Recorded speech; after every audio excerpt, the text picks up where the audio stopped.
Hello my friends, welcome back to the channel Ashish sir. आज के इस वीडियो के अंदर हम बात करने वाले हैं ओसीएम 12 स्टैंडर्ड के चैप्टर नंबर 2 के बारे में, that is functions of management. इसके पहले के वीडियोस में हमने चैप्टर नंबर 1 को अच्छी तरीके से कवर किया था, जिसमें प्रिंसिपल्स ऑफ मैनेजमेंट की बात की गई थी। हेनरी फ्योल के 14 प्रिंसिपल्स ऑफ मैनेजमेंट हमने डिटेल में डिस्कस किया। साथ ही साथ एफडब्ल्यू टेलर के साइंटिफिक मैनेजमेंट को भी हमने समझने की कोशिश की थी। तो आज के इस वीडियो के माध्यम से हम समझने की कोशिश करेंगे what are the functions of management, और ये मैनेजमेंट के फंक्शंस किस हद तक यूजफुल होते हैं ताकि बिजनेस के ऑर्गेनाइजेशन को किस तरीके से डेवलप किया जा सके, और ये मैनेजमेंट के फंक्शंस कहीं ना कहीं बिजनेस को एक नई बुलंदियों तक ले जाने की कोशिश करते हैं। तो आज के इस वीडियो को आप स्टार्ट से लेकर अगर एंड तक देखते हो तो आपको ये वीडियो बहुत ज्यादा यूजफुल होगा, क्योंकि ये चैप्टर जो है वो बहुत ही इंपॉर्टेंट है एग्जामिनेशन पॉइंट ऑफ व्यू से। और साथ ही साथ इस चैप्टर में से एक डिस्टिंग्विश आना कंफर्म है, एक शॉर्ट नोट्स आना कंफर्म है, एक गिव रीजन आना जरूरी है, और एक लॉन्ग आंसर्स भी इस चैप्टर से पूछा जा सकता है। अब यहां पर हम लोग चैप्टर नंबर 2 की शुरुआत करने वाले हैं। यहां पर हमको समझने की जरूरत है what are the functions of management. तो जब हम लोग बात करते हैं मैनेजमेंट की, तो सर मैनेजमेंट मतलब क्या? Management is a art of getting things done through people, यानी जब हम लोगों से काम करवा के लेते हैं तो उसको हम लोग कहते हैं मैनेजमेंट। लेकिन काम करने के लिए हमें एक पर्टिकुलर फंक्शंस की जरूरत होगी, हमें कुछ सेट ऑफ फंक्शंस की जरूरत होगी जिसे हम लोग की करने की जरूरत होती है। तो अब हम लोग यहाँ पर एक एग्जाम्पल्स, इंट्रोडक्शन के लिए एक एग्जाम्पल्स यहाँ पर सेट किया गया है। वो एग्जाम्पल्स क्या है हम लोग डिस्कस करते हैं। किसी भी ऑर्गेनाइजेशन के लिए, किसी भी ऑर्गेनाइजेशन को खड़ा करना जितना बड़ा चैलेंजिंग थिंग होता है, जितना बड़ा एक चैलेंज होता है, उतना ही बड़ा चैलेंज होता है उस बिजनेस ऑर्गेनाइजेशन को लगातार अच्छी तरीके से, स्मूथ तरीके से कंडक्ट करना। तो क्योंकि हर ऑर्गेनाइजेशन के एक एम्स एंड ऑब्जेक्टिव्स होते हैं। उस एम्स एंड ऑब्जेक्टिव को अचीव करने के लिए आपको कुछ ना कुछ सैक्रिफाइसेस करने होते हैं। आपको उन सारे के सारे डिपार्टमेंट्स में तालमेल बैठाने की कोशिश करनी होती है, क्योंकि जब हम ऑर्गेनाइजेशन के ऑब्जेक्टिव्स को अचीव करने की कोशिश करेंगे तो कहीं ना कहीं आपको सभी जो टीम मेंबर्स है उसमें कोऑर्डिनेशन लाना होगा, उनको मोटिवेट करना होगा, उन्हें एक तरीके का डायरेक्शन देने की जरूरत है। तो वो सारी चीजें हम लोग बात करते हैं। तो एग्जाम्पल के तौर पर यहाँ पर क्या दिया गया है कि joint in the family business के अंदर कोई कर्ता मतलब he is the head of the family. वो सारे के सारे डिसीजंस लेते हैं, वो सारी की सारी प्लानिंग करने का काम करते हैं, और सभी के साथ मिलकर, यानी जो कर्ता होता है वो एक डिसीजन मेकर होता है, और उसके साथ जो अदर मेंबर्स होते हैं, जो फैमिली के अदर मेंबर्स होते हैं, उसको हम को पार्टनर्स कहते हैं। अब यहाँ पर कर्ता क्या करता है? कर्ता ऑर्गेनाइज करता है, ठीक है। Organising of what? Human resources as well as economic factors, सभी को अरेंज करने की कोशिश करते हैं, ताकि अगर हम लोग इसको अच्छी तरीके से ऑर्गेनाइज कर पाए, सारी चीजों को अगर हमने प्रॉपरली अरेंज कर पाए, तो हमें ऑर्गेनाइजिंग उसे एग्जीक्यूशन की जरूरत पड़ेगी। और जब वो डिसीजन मेकिंग प्रोसेस में लग जाते हैं तो उन्हें बाकी के मेंबर्स की जरूरत होती है, बाकी के सारे मेंबर्स के एक सपोर्ट की जरूरत होती है। साथ ही साथ बिजनेस को स्मूथ तरीके से कंडक्ट कराने के लिए, फैमिली बिजनेस को बुलंदियों तक पहुंचाने के लिए कर्ता अपने जो बाकी के को पार्टनर मेंबर्स है उनको डायरेक्ट करते हैं, गाइड करने का काम करते हैं, सभी के अंदर कोऑर्डिनेशन लाने का काम करते हैं, और सभी को स्ट्रिक्ट कंट्रोल के अंदर रखते हैं, ताकि किसी में भी किसी भी तरीके का मनमुटाव भी ना हो, और बिजनेस के अंदर जो भी हमने एम्स एंड ऑब्जेक्टिव डिजाइन किए गए हैं वो एम्स एंड ऑब्जेक्टिव को अचीव भी कर पाए, वो भी टाइम पर रहते हुए। इसीलिए यहाँ पर कर्ता क्या करता है? बाकी सभी की मदद करते हैं, और बाकी सभी लोग कर्ता की मदद करते हैं। तो अगर आप सभी की मदद एक दूसरे के साथ करते हैं, यानी आप उनकी मदद कर रहे हैं और बाकी के मेंबर्स भी आपकी मदद कर रहे हैं, तो इसका मतलब हम मैनेजमेंट को अच्छी तरीके से चला पा रहे हैं, हम एक दूसरे की मदद से बिजनेस को आगे ले पा रहे हैं। तो ये सारी चीजें जब किसी भी बिजनेस ऑर्गेनाइजेशन में लग जाती है ना, तो बिजनेस के अंदर जो आउटकम आएगा वो इफेक्टिव और एफिशिएंट आता है। क्लियर? तो the task which are taken to organisation goals is called as management, यानी जब एक काम को करने के लिए पूरी जी जान लगा दी जाती है तो उस काम को करने का एक अलग ही मतलब निकलता है, एक अलग ही मजा आता है। तो जब हम सभी के सभी लोग मिलकर ऑर्गेनाइजेशन ऑब्जेक्टिव्स के लिए काम करते हैं तो वो ऑर्गेनाइजेशन ऑब्जेक्टिव्स कहीं ना कहीं हमारे पर्सनल ऑब्जेक्टिव से बाद में कनेक्ट हो जाता है। और जब सभी के सभी लोग मिलकर किसी एक कॉमन ऑब्जेक्टिव के लिए काम करना शुरू कर देते हैं और एक सुपीरियर उन सभी के सभी जूनियर्स को अपने सबऑर्डिनेट को गाइड करने की शुरुआत कर देता है, यानी उस ऑर्गेनाइजेशन के अंदर सब कुछ भला चंगा है, यानी वो कंपनी का मैनेजमेंट बहुत ही अच्छा खासा है। इसीलिए management is a set of principle which relate to the various function such as planning, organising, staffing, directing, coordinating, controlling etcetera which are helpful in achieving the organisation goals. इसीलिए हम ऐसा कह सकते हैं कि मैनेजमेंट के अंदर कुछ प्रिंसिपल्स को सेट किया गया है। ये प्रिंसिपल्स कौन कौन से हैं? पहला है प्लानिंग, दूसरा organising, staffing, controlling, coordinating, directing, motivating, budgeting, ये सारी रिपोर्टिंग, ये सारी चीजें उसके अंदर आ जाती है। और इन सभी का मकसद एक ही होता है कि हमें टाइम पर ऑर्गेनाइजेशन के ऑब्जेक्टिव को अचीव करना है। अब हम बात करेंगे what are the functions of management. भाई साहब, फंक्शंस ऑफ मैनेजमेंट होता क्या है? चैप्टर की शुरुआत करने से पहले, आगे के सारे फंक्शंस को पढ़ने से पहले हमें चैप्टर का पर्पज समझ में आना चाहिए। उस चैप्टर के अंदर किन किन चीज़ों के बारे में डिस्कशन करने वाले हैं, उसका अगर आपको इंट्रोडक्शन अच्छी तरीके से पता है तो आप उस चैप्टर को बहुत ही उम्दा तरीके से प्रेजेंट कर सकते हो। बहुत ही, थोड़ा सा टाइम ज़्यादा लग सकता है, थोड़े से टाइम कम लग सकते हैं, लेकिन हमारा मकसद देखिए कि हमें आपको कॉन्सेप्ट अच्छी तरीके से क्लियर कराने। बाद में आप तो राजा हो, आप किस तरीके से करते हो वो डिपेंड करता है आपके एटीट्यूड के ऊपर, वो डिपेंड करता है आपके हार्डवर्क के ऊपर, वो डिपेंड करता है आपकी स्ट्रेटेजी के ऊपर कि आप किस तरीके से उस सारी चीज़ों को बाहर करते हो। अब हम लोग बात करते हैं फंक्शंस ऑफ मैनेजमेंट की। एलन क्या कहते हैं? देखिए, management is what manager does. Management क्या है? मैनेजमेंट क्या है? मैनेजमेंट वो है जो मैनेजर करता है।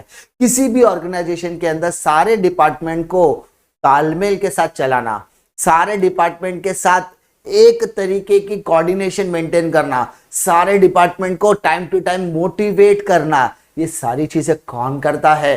तो ये सारी चीजें मैनेजर करता है। तो इसका मतलब ये सारी चीजें अगर मैनेजर करता है तो माय डियर स्टूडेंट्स, मैनेजर जो करेगा वही आपका मैनेजमेंट बन जाता है। This definition focuses on the role of manager in the form of different functions. इसका मतलब हर ऑर्गेनाइजेशन के अंदर सबसे इंपॉर्टेंट रोल जो होगा वो एक मैनेजर का होगा, बाकी के सारे फंक्शंस को परफॉर्म करने के लिए। The functions of manager start with the planning and end with the controlling. यानी किसी भी मैनेजर का जो काम है ना, वो स्टार्ट होता है प्लानिंग के साथ और खत्म होता है कंट्रोलिंग के साथ। प्लानिंग के साथ वो अपने काम की शुरुआत करता है और कंट्रोलिंग पर अपने काम को खत्म करने की कोशिश करता है। But every function is inter related with the other functions. लेकिन जितने भी फंक्शंस ऑफ मैनेजमेंट की हम बात कर रहे हैं ना, वो सारे के सारे फंक्शंस क्या होंगे? एक दूसरे से इंटर रिलेट होंगे। My dear students, interrelated का मतलब क्या होता है? सर, इंटर रिलेटेड मतलब एक दूसरे से जुड़ा होना। अगर एक भी फंक्शंस ऊपर नीचे हो जाता है, एक भी फंक्शंस प्रॉपर तरीके से एग्जीक्यूट नहीं हो पाता है, तो कहीं ना कहीं आने वाले फंक्शंस पर उसका इंपैक्ट देखने के लिए मिलता जरूर है। They are inseparable in nature. आप उनको अलग नहीं कर सकते। आपको उन सारे फंक्शंस को एक दूसरे के ऊपर डिपेंडेंट है, इसीलिए आप उनको इग्नोर भी नहीं कर सकते, सेपरेट भी नहीं कर सकते। The management functions concern with all the level of management. जब हम मैनेजमेंट फंक्शंस की बात करते हैं ना, तो वो मैनेजमेंट फंक्शन सिर्फ टॉप लेवल पर अप्लाई होगा ऐसा जरूरी नहीं है, वो सिर्फ मिडिल लेवल पर अप्लाई होगा ऐसा जरूरी नहीं है, वो सिर्फ लोअर लेवल पर अप्लाई होगा ये भी जरूरी नहीं है। हर मैनेजमेंट फंक्शंस तीनों लेवल पर अप्लाई होगा, चाहे वो टॉप, मिडल या लोअर लेवल का मैनेजमेंट हो। डिफरेंट मैनेजमेंट थिंकर्स, ठीक है, have classified functions of the management differently. जितने भी मैनेजमेंट के थिंकर्स है, यानी जैसे हम लोग एफ.डब्ल्यू. टेलर की बात करते हैं, हेनरी फेयल्स की बात करते हैं, ठीक है, वो अलग अलग एरा में जन्मे हैं, तो उनके हिसाब से फंक्शंस के एक सीक्वेंस अलग हो सकता है। तो उन सारी चीज़ों, वो हर थिंकर्स का प्लान करने का तरीका अलग है, हर थिंकर्स का फंक्शंस ऑफ मैनेजमेंट बताने का तरीका भी डिफरेंट हो सकता है। According to Henri Fayol, to manage is to forecast, to plan, to organise, to command and to control. Henri Fayol ji क्या कहते हैं? हेनरी फेयल जी कहते हैं कि भाई साहब, मैनेजमेंट है क्या? मैनेजमेंट का मतलब है टू फोरकास्ट, यानी फ्यूचर की सोचना, फ्यूचर के एक्शंस के बारे में सोचना, एंड टू प्लान, उस फ्यूचर के बारे में सोचते हुए आज प्लानिंग करना। प्लानिंग करने के बाद आप ऑर्गेनाइजिंग करो, चाहे आपका ह्यूमन फैक्टर हो, चाहे वो आपका इकोनॉमिक फैक्टर्स हो, या आपके पास किसी भी रॉ मटेरियल का अरेंजमेंट करना हो आपको। उसके बाद सारी चीजों को ऑर्गेनाइज करने के बाद आपको कमांडिंग करना है, एंड जब आपके जो सबऑर्डिनेट्स है वो आपकी कमांडिंग पर परफॉर्म करना शुरू होंगे, अब आपको क्या करना, सारे डिपार्टमेंट्स और सारे सबऑर्डिनेट्स पर कंट्रोलिंग रखने का काम करना है। तो उनके हिसाब से मैनेजमेंट का मतलब क्या होता है, management is an activity which is basic concerned with the forecasting, and to do that forecasting we have to plan accordingly, we have to execute the things accordingly, और वहां पर उस चीजों को एग्जीक्यूशन में लाने के लिए हमें चीजों को ऑर्गेनाइज करना पड़ेगा, कमांड देना पड़ेगा, और सारी चीजों को प्रॉपर तरीके से अपने कंट्रोल में रखना पड़ेगा, तभी आपका मैनेजमेंट फंक्शन बहुत अच्छी तरीके से पड़ेगा। नाउ लर्थर ग्यूलिक क्या कहते हैं, Luther Gulick given a keyword that is POSDCORB. उनका बोलना क्या है कि POSDCORB, उन्होंने क्या किया, ये मैनेजमेंट फंक्शंस को एक सिंपल की में उन्होंने डाइवर्ट कर दिया। उन्होंने क्या कहा कि उनका जो कीवर्ड है वो है paused कॉर्ब, POSD, P stands for planning, O stands for organizing, P stands for planning, O stands for organizing, S stands for staffing, D stands for directing, C for coordination, R for reporting, and B for budgeting. तो reporting and budgeting functions are summarized in the function called as controlling. तो controlling के अंदर आपको reporting और budgeting को summarise किया गया है। वापस से मैं बात करता हूं बेटा, P क्या बोलता है, P for planning, O for organising, S for staffing, D for directing, CO मतलब कोऑर्डिनेटिंग, एंड RB मतलब रिपोर्टिंग एंड बजटिंग। ये दोनों चीजों को उन्होंने कंट्रोलिंग के तहत रख दिया गया है। ठीक है, तो अब हमारा POSDCOR, ठीक है, तो ये हमारा जो कोडवर्ड है जो लूथर ग्यूलिक ने दिया है वो मैनेजमेंट फंक्शंस है। तो हमें कितने मैनेजमेंट फंक्शंस पढ़ने हैं, तो माय डियर हमें टोटल 6 मैनेजमेंट फंक्शंस पढ़ने हैं आने वाले लेक्चर्स में। आई होप आपको ये चीजें समझ में आ गई होगी कि मैनेजमेंट फंक्शंस किस तरीके से एग्जीक्यूशन। अब मेरे को आपको एक सिंपल एग्जांपल्स के थ्रू मैं समझाने की कोशिश करना चाहता हूँ कि ये मैनेजमेंट फंक्शंस हमारे लिए क्यों ज्यादा जरूरी हो जाते हैं। मेरे को एक बात बताओ, आप लोग पिकनिक की प्लानिंग तो करते होंगे, यस सर हम लोग पिकनिक की प्लानिंग तो करते हैं। अब मेरे को बताओ, मेरे को अभी बहुत साल हो गया, 1.5 साल 2 साल के आसपास हो गया जहां पर आपने पिकनिक अभी तक एंजॉय नहीं किया है due to the pandemic situation. लेकिन पहले कैसा होता था, या फ्यूचर में जब पैंडेमिक खत्म हो जाएगा तो आप अपने चिलैक्स के मूड के लिए या आप रिलैक्सेशन के लिए एक 1 डे पिकनिक 2 डे पिकनिक तो प्लान करोगे। तो ये हमारा अल्टीमेट क्या, मेरा एम क्या है, एंजॉयमेंट। अच्छा, एंजॉयमेंट करने के लिए हमने क्या किया, हमने एक पिकनिक का प्लानिंग किया, क्लियर, पिकनिक। अच्छा, जब तक मैं पिकनिक पूरा कर कर घर पे ना आ जाए तब तक हमारी पिकनिक खत्म होती है क्या, नहीं। तो वहां तक पहुंचने के लिए सबसे पहले हमारे लिए क्या इंपॉर्टेंट है सर, सबसे पहले पहुंचने जाने के लिए हमारे पास प्लानिंग अवेलेबल होनी चाहिए। प्लानिंग में 3 चीजें आपको इन्वॉल्व होनी चाहिए। सबसे पहले उस प्लानिंग के अंदर आपको कितना बजट लगने वाला है, बजटिंग करना इज वेरी वेरी इंपॉर्टेंट। हाँ, क्योंकि आपको समझ में आना चाहिए कि खर्चा कितना होगा। अगर खर्चा पता होगा तो आप लोगों को बता सकते हैं कि भाई इतना बजट लगेगा, तो मेक श्योर कि आप अपना उतना कैश कैरी करो। Budgeting is very very important. उसके अलावा हमारे पास क्या क्या रिसोर्सेज अवेलेबल है, हम किस किस चीजों का इस्तेमाल करने वाले हैं। अरे मुझे वाटर किंगडम पिकनिक मनाने जा रहा है, तो वाटर किंगडम में पहुंचूंगा कैसे, ट्रेन से ट्रैवल करना है, ट्रेन कितने बजे की होगी, ठीक है। उसके बाद सबको कोलैबोरेटिव कितने बजे बुलाना है, ट्रेन कब पकड़ना है, फिर वहां पे पहुंचने के बाद बोरीवली स्टेशन पहुंचने के बाद कैसे हमें वो फोर्ट तक पहुंचना है, हम कैसे गोराई तक पहुंचेंगे, उसके बाद वहां से जेट्टी लेकर हम वाटर किंगडम के गेट तक पहुंचेंगे, गेट कितने बजे खुलता है, हमको टिकट कितने का पड़ेगा, फिर उसके बाद वाटर किंगडम में एंट्री कितने बजे लेंगे, कैसे लेंगे, उसके अंदर फूड इंक्लूडिंग है या नहीं है, सारी चीजें हमको पता होनी चाहिए। तो वो सारी रिसोर्सेज को अरेंज करना, एंड सबसे इंपॉर्टेंट चीज होता है कि इन सारी चीजों को और रिसोर्सेज को ऑर्गेनाइज करने के बाद आप उन सारी चीजों को क्या करो, कंट्रोलिंग करने का काम करो। क्या करो, कंट्रोलिंग। तो planning concern with the resource arrangement, तो वो कहीं ना कहीं आपके ऑर्गेनाइजिंग के अंदर आ जाता है, ठीक है, ऑर्गेनाइजिंग। अब ऑर्गेनाइजिंग तो आपने कर लिया माय डियर, अब आप चाहते हो कि कोई जिम्मेदारी भी उठाए। मतलब अगर आप बहुत बड़ा ग्रुप लेकर जाते हो तो appointment of a right person for the right job. कोई है कि ऑनलाइन टिकट बुकिंग में माहिर है या कोई ऑनलाइन टेक्निक या फिर ऑनलाइन एप्लीकेशन के थ्रू टिकट्स तुरंत निकाल सकता है, तो इसका मतलब हम लोग स्टाफिंग कर सकते हैं क्या बेटा? यस सर, हम लोग स्टाफिंग। तो स्टाफिंग का मतलब होता है appointment of a right person, appointment of right person for right job at a right time. तो वो बंदा क्या करे, हमारे लिए टिकट अरेंज करके लाएगा। बाकी के लोग क्या करेंगे, हमको सिर्फ बताना है।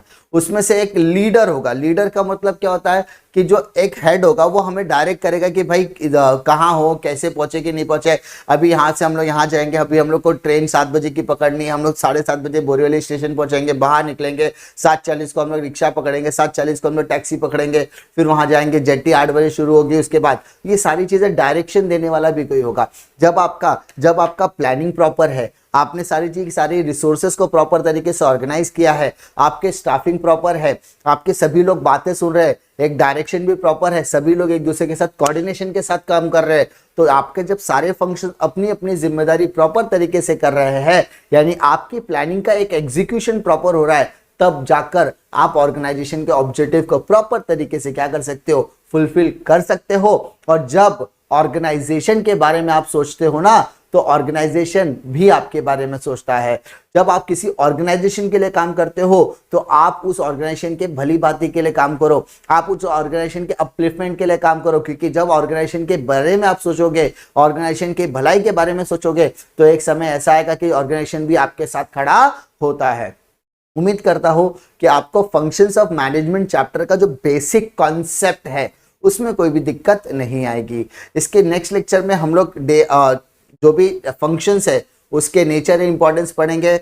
वो सारी चीजें हम डे बाय डे के लेक्चर्स में कवर करने की कोशिश करेंगे। उम्मीद करता हूं कि आपको वीडियो पसंद आएगा। वीडियो पसंद आता तो लाइक करो, दोस्तों में जरूर शेयर कीजिए। इसी तरीके की वीडियो के लिए चैनल पे जरूर बने रहे। और अगर अभी तक आपने टेलीग्राम चैनल नहीं ज्वाइन किया है तो डिस्क्रिप्शन में लिंक है, आप जाके जरूर चेकआउट कीजिए। और वहां पर आपको सारे के सारे लेक्चर्स की अपडेट भी मिल जाएगी, टेस्ट पेपर्स वगैरह सभी टाइम टू टाइम आपको अवेलेबल हो जाने वाले हैं। और साथ ही साथ एमसीक्यू भी आपको वहां पे प्रैक्टिस करने के लिए मिलेगा। तो सारे लेक्चर के अपडेट और सारी की सारी 12th के अपडेट के लिए चैनल को जरूर सब्सक्राइब कीजिए और जरूर इसको ज्वाइन कीजिए। मिलता हूं मैं आपको अगले वीडियो में एक और नए लेक्चर वीडियो के साथ। तब तक के लिए जय हिंद।